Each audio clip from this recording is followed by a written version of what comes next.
Así se dirá de esta mujer, la grandiosa y maravillosa obra que hizo, aunque siempre no va a faltar alguien quien critique, no va a faltar quien critique alguno de nuestras obras, pero de todos modos no vamos a dejar de adorar, de engrandecer el nombre del Señor. Eso debe de ser de un verdadero adorador, porque fue un acto de profunda adoración. En la siguiente escena, si nosotros miramos cronológicamente, que obviamente no las vamos a poder cubrir todas, mis hermanos, esto es extenso, pero obviamente vamos a comentar estos dos o tres escenas. En este caso es literalmente, y es bien conocida esta parte, porque es donde nosotros encontramos a este hombre, y aquí en el libro de San Mateo lo encontramos por nombre. El versículo 14 en particular dice: entonces uno de los 12, que se llamaba Judas Iscariote, fue a los principales, lo que había sucedido en el inicio de este capítulo. Allí llegó este hombre, ¿verdad? Y les dijo que a negociar, imagínense, qué vergüenza, a negociar, porque si usted le pone atención, aún en esta escena que pasó de adoración de esta mujer, él aparece encontrándole, porque es él. Se nos dice con detalles en San Juan que fue él el que literalmente cuestionó lo monetario. ¿Por qué? Vale mucho. ¿Por qué se gasta para adorar al Señor? ¿Verdad? Así que no debe de ser mezquino usted cuando se trate de adorar al Señor, dese completo. Su corazón no debe de ser parcial, se tiene que entrar todo para el Señor, completito. Judas obviamente tenía el puro beneficio material de servir al Señor, y obviamente eso es bien peligroso.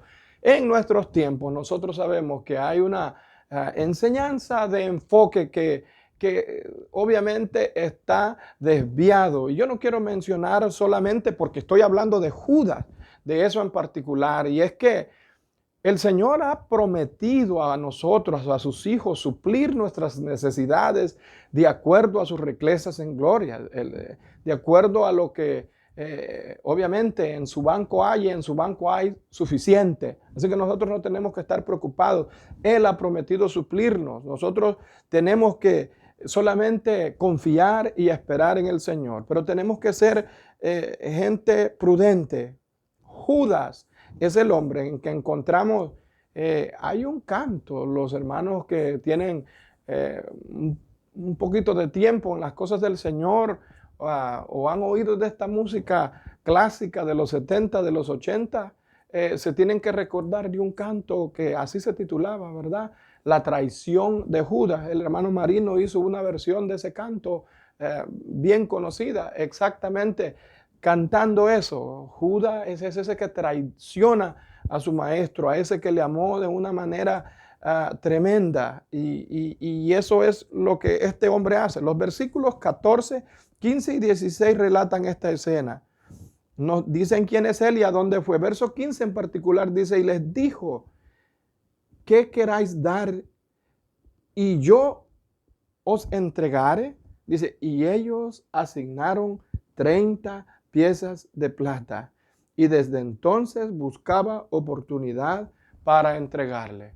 Sucede esta transacción, y lo que continúa, nosotros sabemos lo que continúa, lo que conocemos como la escena de la última cena o la institución de la Santa Cena, porque aquí está el Señor haciendo la cena y hace esta promesa gloriosa donde les dice que obviamente esta es la última vez aquí y en este momento donde se va a tomar estos alimentos, y el significado, porque el Señor les explica, porque el Señor les explica.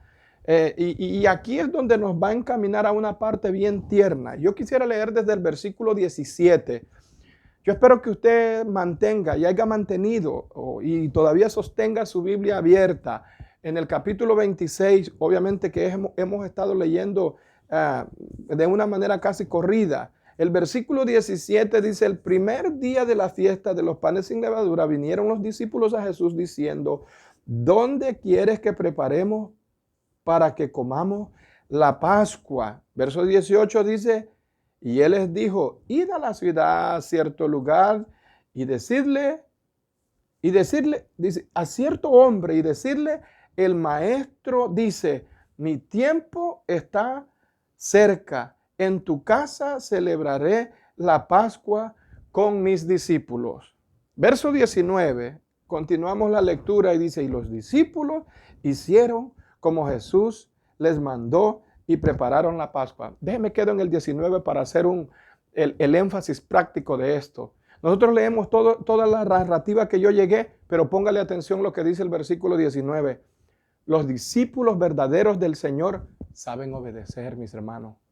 Usted y yo necesitamos ponerle atención que cuando somos mandados hay que atender a la voz del que nos manda. En este caso es el maestro. Y les dice, preparen así, vayan así, hagan así. Verso 19, mire qué excelentes discípulos el Señor tuvo.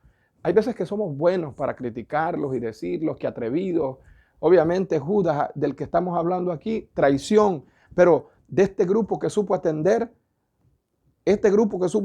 dice el verso 19, y los discípulos hicieron como Jesús les mandó.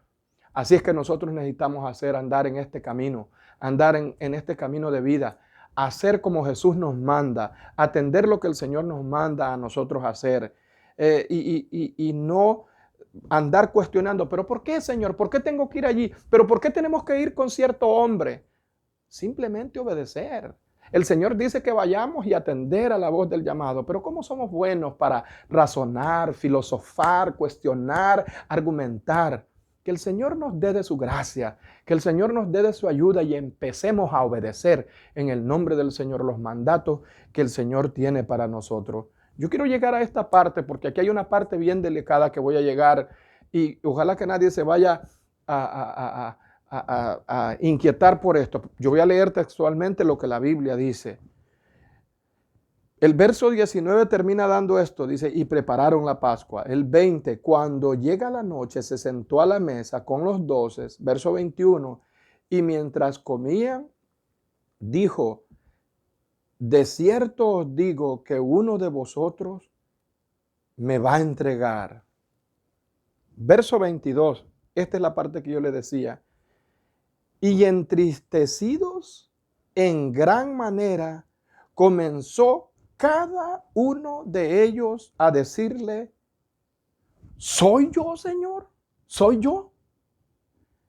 Hermano, usted puede ver fragilidad en ese versículo. Ninguno de los discípulos se consideró apto. Ninguno de ellos. Porque de allí mismito nos enseñan estos hombres que es la base de la iglesia, que humanamente estaban faltos. Porque no hay uno perfecto. Todos tenemos deficiencia. Todos tenemos decadencia. Humanamente los hombres no somos perfectos, somos frágiles. Todos tenemos, pareciera que algunos aparentan ser la perfección y la santidad caminando, como que ya vuelan, ya no ponen los pies sobre la tierra. Y eso es lo que creo que a muchos nos hace falta recordar cada minuto que todavía estamos caminando sobre este planeta y que vamos puestos los pies sobre la tierra y que no estamos exentos de encontrarnos exactamente en esa misma condición. Pero que el Señor nos dé de su gracia, pero que el Señor nos ayude a nosotros. No fue en balde que ellos se entristecieron. No fue en balde que este momento de tristeza llegó. Los discípulos se encontraron en un momento de tristeza porque fueron confrontados con su fidelidad al Maestro que nunca les había fallado.